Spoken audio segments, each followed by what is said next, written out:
धन्यवाद। आप सबको बहुत बहुत नमस्कार। और मंच पर आदरणीय अध्यक्ष जी श्री निरंजन जी, महापौर महोदया, मेरे मित्र और यूपी से विधायक शलभ मनी जी और प्रिंट व इलेक्ट्रॉनिक मीडिया के यहाँ जितने भी पत्रकार मौजूद हैं, मैं सभी को नमस्कार और जय जगन्नाथ के। देखिए, मैं उड़ीसा से हूँ और मेरे लिए गौरव का विषय है कि मैं गुजरात की पावन भूमि पे, जगन्नाथ जी की भूमि से द्वारकाधीश और सोमनाथ जी की भूमि पे आने का ये पवित्र अवसर मुझे मिला है। इसके कारण मैं बहुत बहुत धन्यवाद देता हूँ आप सबका कि आप सब मुझे सुनने आए। मैं आज गौरव महसूस करता हूँ जब भी मैं भारत से बाहर जाता हूँ और जब भी मुझे कोई कहता है कि आप भारत से हैं। भारत तो बहुत आगे बढ़ गया है।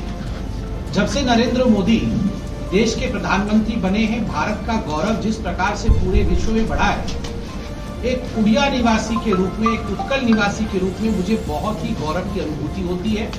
और इस प्रकार का एक विराट नेतृत्व, एक गुजराती जो आज पूरे भारतवर्ष को नेतृत्व प्रदान कर रहा है, और केवल भारतवर्ष ही नहीं, ग्लोबल लीडर के रूप में आदरणीय नरेंद्र मोदी उभर के आए हैं। इसलिए मैं गुजरात के इस मिट्टी को नमन करता हूं और प्रत्येक गुजराती को धन्यवाद देता हूं कि आप लोगों ने नरेंद्र मोदी जी को नेता बनाया, आप लोगों ने नरेंद्र मोदी जी को यहां पर मुख्यमंत्री बनाया। तो इसका नतीजा हुआ कि भारतवर्ष को एक ऐसा नेतृत्व मिला कि पथ पर अग्रसर भारत को आगे लेके जा रहे हैं। बंधुगण, ये छोटी बात नहीं है। 27 वर्षों तक अनवरत भारतीय जनता पार्टी को जिस प्रकार से गुजरात में सेवा करने का मौका मिल रहा है, उसके पीछे एक वैज्ञानिक कारण है। उसके पीछे कारण है कि भारतीय जनता पार्टी ने जात पात बांटने वाली, नेपोटिक, जो जिसको कहते हैं भाई भतीजे वाली राजनीति, इन सबको न करते हुए केवल विकास के विषय को आगे बढ़ाया है। इसीलिए आप लोगों ने भारतीय जनता पार्टी को निरंतर 27 वर्षों तक पद पे रखा है। आज ये कितनी बड़ी बात है, 97% घरों में पीने का पानी मिल रहा है पूरे गुजरात में। 97% गुजरात आज पीने के पानी के ये मोहताज नहीं है, उसे पानी मिल रहा है हर घर नल योजना के माध्यम से। ठीक उसी प्रकार आप कोरोना कालखंड में देखिए, अभी तक लगभग 71 लाख परिवारों को, 3.48 करोड़ लोगों को मुफ्त अनाज दिया गया है। उनके घरों में किस प्रकार अनाज पहुंचाया जाए, इसकी चिंता नरेंद्र मोदी जी ने केंद्र में बैठे हुए गुजरात के प्रत्येक व्यक्ति के लिए, हिंदुस्तान के प्रत्येक व्यक्ति के लिए चिंता की। ठीक उसी प्रकार लगभग अगर 36 लाख महिलाओं को उज्ज्वला योजना के माध्यम से सिलेंडर मिला है, तो यह भी अपने आप में एक बहुत बड़ा अचीवमेंट है। 1.70 करोड़ लोगों का बैंक अकाउंट इन 27 वर्षों के अंदर खुला है जनधन अकाउंट के माध्यम से। नरेंद्र मोदी जी के प्रधानमंत्री बनने के बाद यह एक बहुत बड़ा उछाल गुजरात के लिए है। गुजरात की जो विकास की गाथा है वो हम सबने बार बार बताया है, आप भी जानते हैं। कल यहाँ राहुल गांधी आए थे। राहुल गांधी आए थे और मुझे तो बड़ा आश्चर्य हुआ। मैंने जब देखा वो वीडियो जो आज पूरे हिंदुस्तान में चल रहा है कि राहुल गांधी जी को सुनने के लिए तो उनके कार्यकर्ता, जो मंच पे उनके नेता मौजूद थे, वो भी सुनना नहीं चाहते हैं। उनके भरत सिंह सोलंकी जी ट्रांसलेशन कर रहे थे, शायद बीच में छोड़ के चले गए कि मैं ट्रांसलेशन नहीं करूंगा, अब हो गया बहुत, आप ही बोल दो जो बोलना है। जब इस प्रकार का माहौल मंच पे होता है, आप देखिएगा उस मंच पर उनके नेताओं के बीच में एक कंफ्यूजन था। मंच के ऊपर खुद उनके नेता उनकी भाषण के ट्रांसलेशन को बीच में छोड़ के जा रहे हैं। और मैं नहीं कह रहा, राहुल गांधी खुद कह रहे हैं, अच्छा आप नहीं करेंगे, आप छोड़ के जा रहे हैं, और भरत चले जाते हैं, बाकी नेता ऐसे ऐसे कर रहे हैं। तो कहीं ना कहीं आज कांग्रेस पार्टी को कोई सुनना नहीं चाहता, राहुल गांधी जी के नेतृत्व को कोई भी स्वीकार करना नहीं चाहता है। ये अपने आप में कांग्रेस किस अवस्था में गुजरात में है, किस व्यवस्था में पूरे भारतवर्ष में है, यह विषय को व्यक्त करता है। जोड़ना तो उनसे होता नहीं है, ये तोड़ो यात्रा ही कर रहे हैं। और आज तो मैंने देखा महाराष्ट्र से एक न्यूज आई हुई है कि ये जो कलाकार, फिल्म के कलाकार इत्यादि आ रहे हैं, ये भी सब प्रायोजित है। ये प्रयोजन के माध्यम से, ये स्वतः कोई कलाकार नहीं आ रहे हैं, ये प्रायोजित है कि आप आइए, उसके बदले में आपको लाभ दिया जाएगा। इस प्रकार से प्रलोभित करके कलाकारों को भी राजनीतिक क्षेत्र में उतार करके राहुल गांधी का एक हाइप बनाने की कोशिश ये किया जा रहा है। कितनी बार ये कोशिश की जा चुकी है राहुल गांधी को रीलॉन्च करने की, मगर मैं बार बार कहता हूं, रॉकेट में फ्यूल नहीं है, फ्यूल खत्म हो चुका है। कितनी बार भी लॉन्च करने की कोशिश करिए, ये लॉन्च नहीं हो सकता है।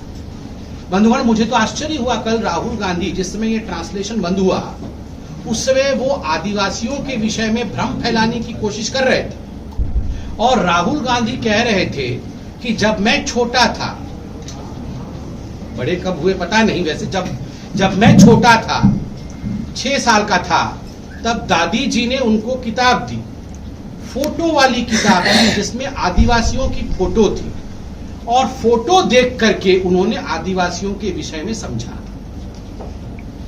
ये बचपन में फेरी टेल की कहानी की तरह आप आदिवासियों को फोटो देखकर पहचानते हो।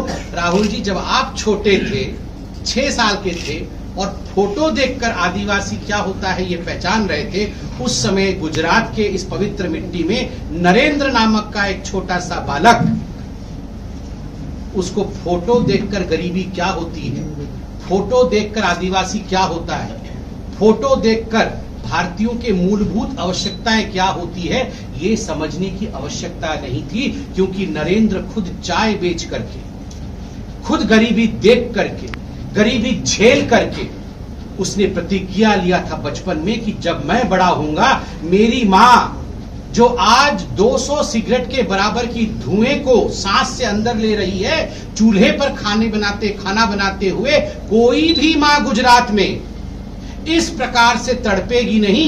ये संकल्प नरेंद्र ने बचपन में ही लिया था। नरेंद्र ने उसी समय ये संकल्प लिया था कि कोई भी गरीब खाली पेट न सो सके, इसीलिए प्रधानमंत्री अन्न कल्याण योजना के माध्यम से घर घर किस प्रकार अन्न पहुंचाया जाए, उसकी चिंता नरेंद्र मोदी जी ने आज बतौर प्रधानमंत्री किया है। तो राहुल गांधी, एक तरफ आपकी फेरी टेल की कहानी है, किताब, दादी माँ, कहानी, फोटो, और एक तरफ नरेंद्र मोदी जी की अनुभूतियां हैं, उसे सहा है, उसे देखा है। इसलिए ये तो आप मोदी जी को समझाइए मत कि गरीबी क्या होती है। दूसरा विषय है, आपने कहा आदिवासी इस देश का मूल निवासी होता है।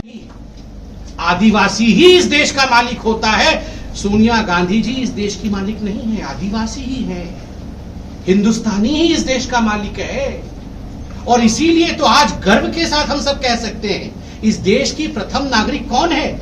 इस देश की प्रथम नागरिक, इस देश की राष्ट्रपति, प्रेसिडेंट ऑफ इंडिया, वो आदरणीय द्रौपदी मुर्मू जी है। और मुझे भी गर्व है, मैं उड़ीसा से आता हूं, वो हमारे एक संघर्षशील परिवार से आकर के एक आदिवासी महिला, आप देखिए, सर्वोच्च पद पे विराजमान है। और मैं दुख के साथ कहता हूं, पीड़ा हुई हमें जब इसी कांग्रेस पार्टी ने, इसी राहुल गांधी जी की पार्टी के बड़े बड़े नेताओं ने जिस प्रकार से राष्ट्रपति जी का अपमान किया, एक आदिवासी महिला का अपमान किया।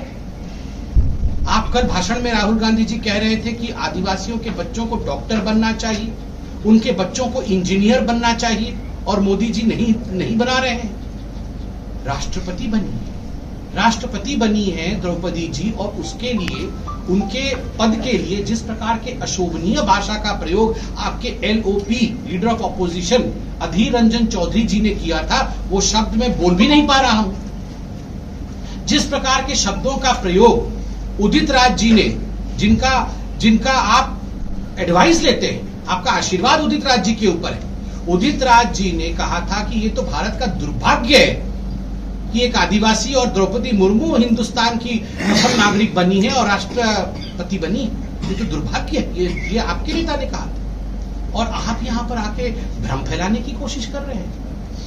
मुझे आश्चर्य होता है इस बात से कि कल आपने कहा किसानों के पास पैसा नहीं पहुंच रहा है, युवाओं के पास पैसा नहीं पहुंच रहा है। राहुल जी, मैं आपको याद दिलाना चाहूंगा, आपके पिता स्वर्गीय राजीव गांधी जी ने कहा था कि मैं जब दिल्ली में बैठकर 100 पैसे भेजता हूं तो 85 पैसे बीच में गायब हो जाते। कहां गायब होते थे? ये कांग्रेसियों के जेब में ही जाते थे। उस समय तो केवल कांग्रेस पार्टी थी। तो 85 पैसे कांग्रेसियों के जेब में जाते थे, 15 पैसे ले दे के गरीबों के जेब तक पहुंचते थे, गरीबों तक पहुंचते थे। और आज सीना ठोक करके हम कह सकते हैं, अगर नरेंद्र मोदी जी बड़ा प्रधान दिल्ली में बैठ करके जब 100 पैसे भेजते हैं तो डीबीटी के माध्यम से किसान के खाते में, महिलाओं के खाते में, गरीब के खाते में 100 का 100 पैसा पहुंच जाता है। एक भी पैसा पिलफरेज या भ्रष्टाचार के माध्यम से उसकी लीकेज नहीं होती है, वो यहां से वहां नहीं जाता है। ये फर्क है कांग्रेस और भारतीय जनता पार्टी के